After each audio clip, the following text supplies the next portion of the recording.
They say they just don't like crowds. They say it's too loud, too busy, too much. But what they don't tell you is what's really going on inside them.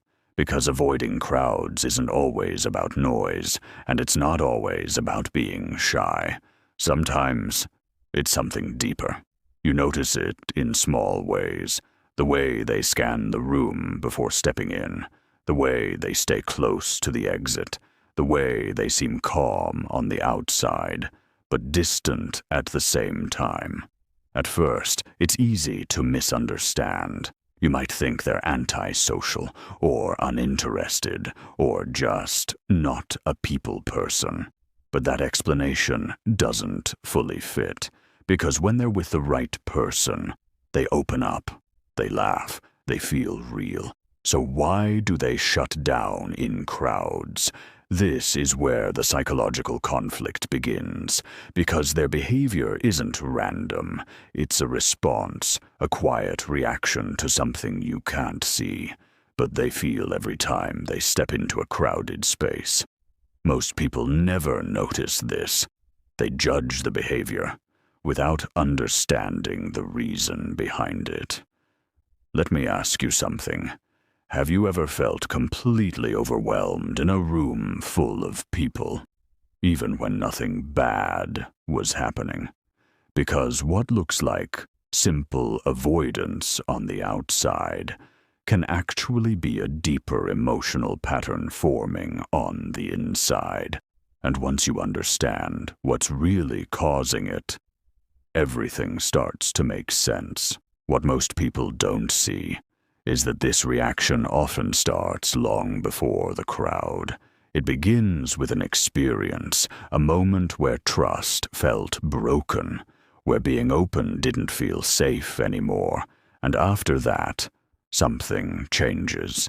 At first, it's confusion. You try to understand what happened, why someone made you feel exposed, judged, or misunderstood. So your mind goes back. You replay conversations. You think about how people looked at you, what they said, what they didn't say. And slowly, you start questioning everything. Was I too much? Did I say something wrong? Did they see something in me I didn't see in myself? This is the part most people never talk about, because the pain isn't always loud. Sometimes it's silent. It shows up when you walk into a crowded room and suddenly feel like all eyes are on you, even if they're not.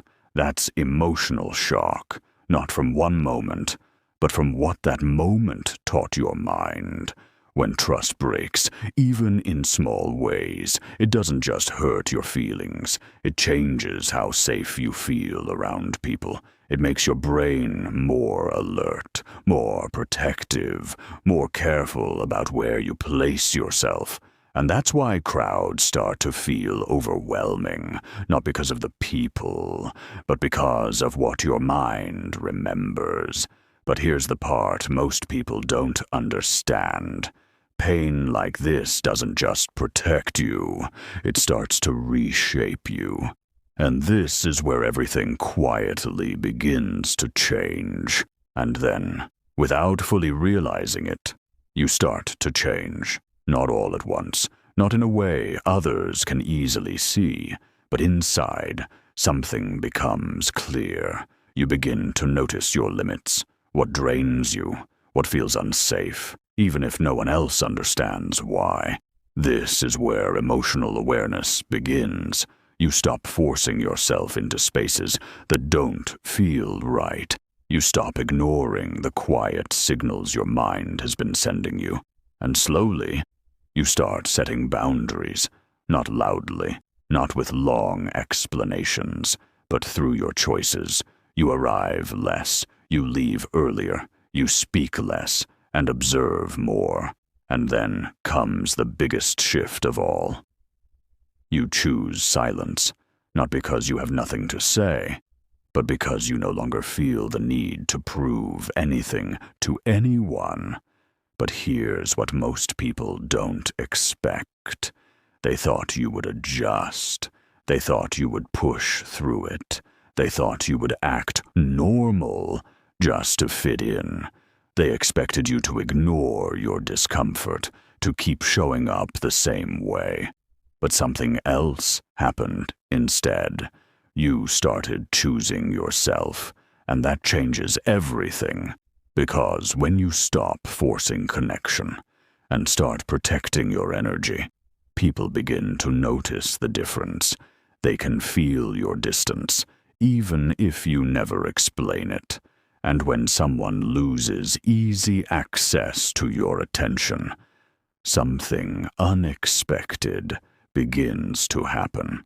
And at some point, they start to feel it. Your absence, not just physically, but emotionally. The energy you once gave so freely is no longer there. At first, they don't understand it. They just notice something is different. You're quieter, more distant, less available, and without you there to fill the space, they're left with something unfamiliar. Silence, without you to reassure them, to engage, to make things easy. They begin to see things more clearly.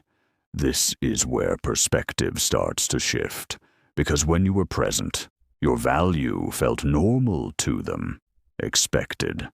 But now that it's gone, it stands out.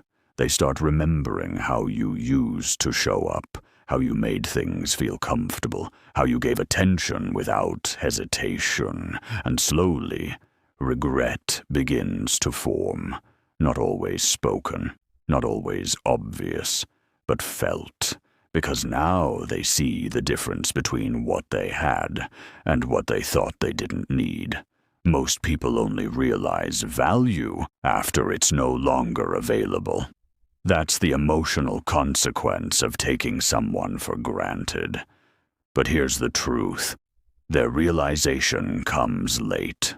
Because while they're just beginning to understand your absence, you've already started becoming someone else. And the most surprising part isn't their regret. It's who you become after the pain. And this is where the real transformation happens. Not outside, but inside you. You begin to feel a different kind of strength. Not loud, not reactive, but steady. You no longer feel the need to explain your absence. You no longer feel guilty for protecting your peace. That self-respect, it shows up in what you allow, and more importantly, in what you no longer tolerate. You stop forcing yourself into spaces that drain you. You stop shrinking just to make others comfortable. And without even trying, you grow. This is personal growth in its purest form. You become more aware, more selective, more connected to yourself than ever before. And then comes something powerful. Calm detachment. You don't hate them. You don't resent them. You simply move differently. Most people never reach this point. They stay stuck in proving, explaining, reacting. But you chose something else, because sometimes the greatest revenge isn't proving someone wrong. It's becoming so at peace that their actions no longer disturb you at all. And that's when everything fully changes. So let me ask you, have you ever grown stronger after someone underestimated you?